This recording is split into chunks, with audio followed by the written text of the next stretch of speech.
I think part of the reason was we didn't consider it a crisis. It was a very small potatoes episode. I had no prior knowledge of the Watergate break-in.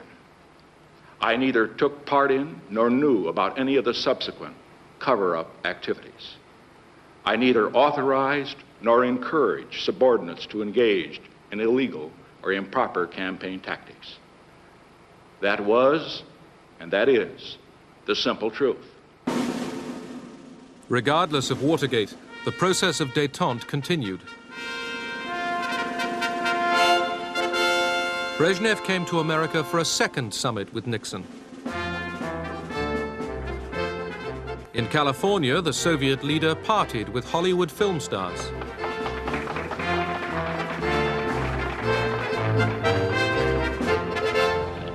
The Russians were still keen to deal with the American president. До нашей встречи с вами мы уже потратили не один час для деловых разговоров.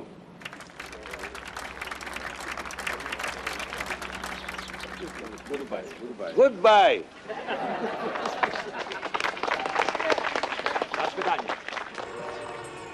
In spite of Nixon's denial of guilt over Watergate, he was accused of obstructing justice and faced impeachment by Congress. In August 1974, Richard Nixon, the man who took America into détente, gave up the fight and resigned.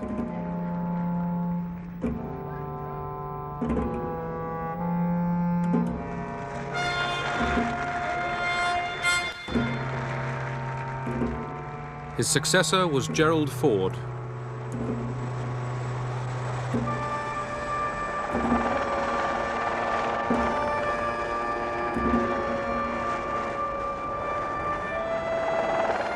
The Soviet leadership was astonished by Nixon's downfall.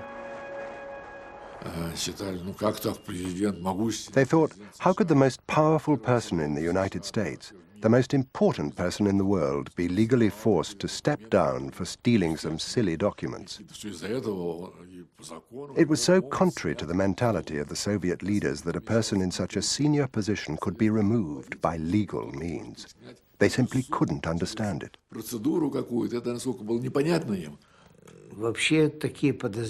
There were various suspicions. One of those suspicions was that it was done deliberately by the enemies of rapprochement between America and the Soviet Union.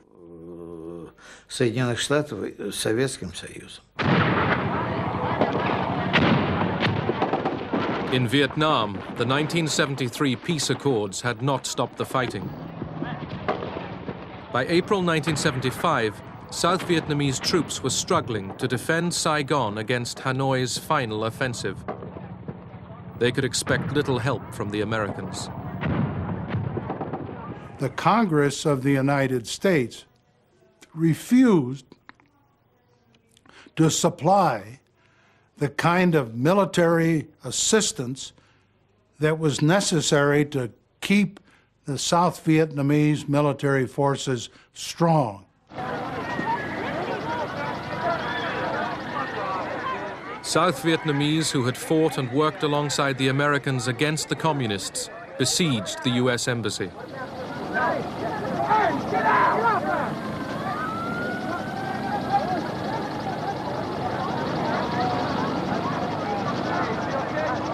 The Americans were getting away, but they had lost the war, and now they could not even save thousands of their South Vietnamese friends.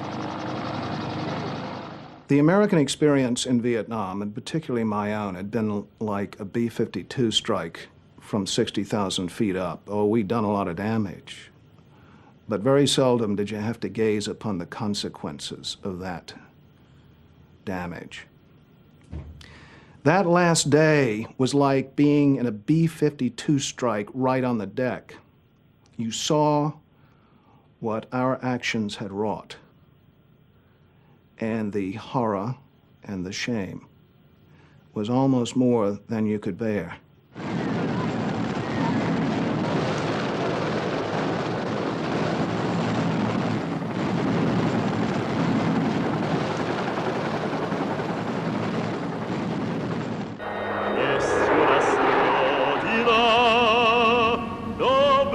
светлая, незаменимая и только одна. The Soviet Union proclaimed itself confident. It believed it was a superpower equal to America and boasted history was on its side. This rosy view ignored one problem: the treatment of Soviet dissidents like the writer Alexander Solzhenitsyn threatened to derail Detente.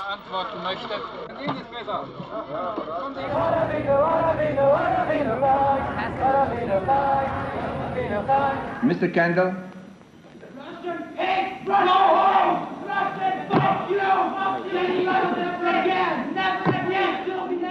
American passions flared over restrictions on the emigration of Soviet Jews. The questions of Jewish emigration from the Soviet Union and of human rights were a very strong irritant. These issues were raised regularly by the US Congress and by demonstrations organized by pro-Israeli activists, and sometimes by hooligans.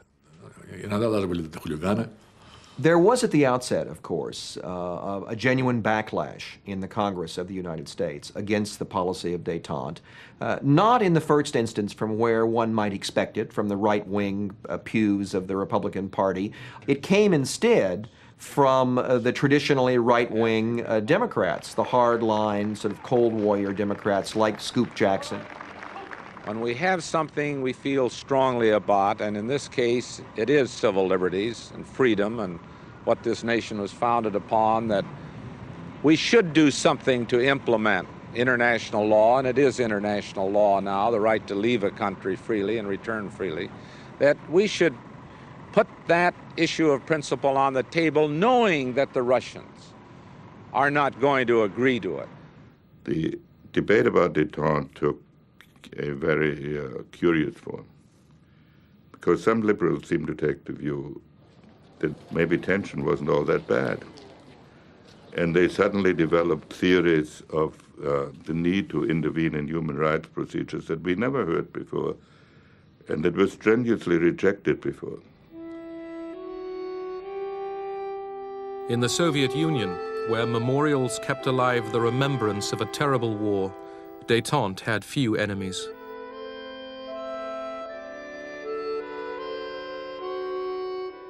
Soviet leaders hoped to guarantee their country's status and security with a treaty to be signed in Helsinki, which would recognize the post-war division of Europe.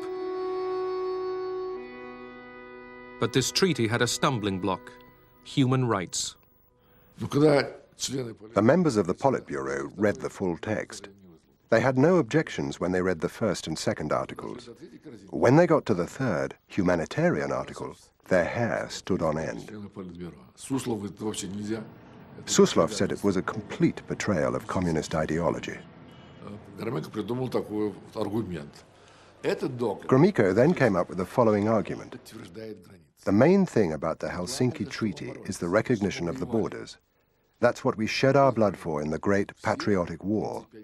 All 35 signatory states are now saying these are the borders of Europe. As for human rights, Gromyko said, well, who's the master of this house? We are the masters of this house, and each time it will be up to us to decide how to act. Who can force us?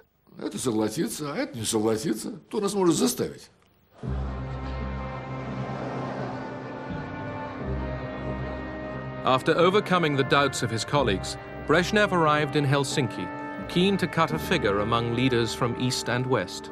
Людям, принадлежавшим поколению, которое пережило ужасы Второй мировой войны, особенно отчетливо виден исторический смысл настоящего совещания. Право на мир должно быть обеспечено всем народам Европы. Both sides believed they had the agreement they wanted. The Soviet Union and the Warsaw Pact nations did not recognize that the human rights provision was a time bomb. We, the United States, believed that if we could get the Soviet Union and the Warsaw Pact nations to respect human rights, that was worth whatever else was agreed to in the Helsinki Accords. 3, 2, engine sequence start. 1, 0, launch commit. We have a liftoff. All engines building up thrust. Thanks to Detente, rockets could now point the way to coexistence rather than war. Houston flight, Zug Moskva. Корабль «Союз» готов к стыковке. Apollo Houston, I got 2 messages for you. Moscow is go for docking. Houston is go for docking. It's up to you guys. Have fun. Soviet and American spacecraft made history, docking together 140 miles above the Earth. Contact. All right. In space, cooperation was replacing years of Cold War confrontation. Glad to see you. When we went to the United States for training, we met the Americans. I remember one of them saying to me, "Since this international project, I have begun to sleep better at night. I'm no longer afraid of nuclear war, because we are working together."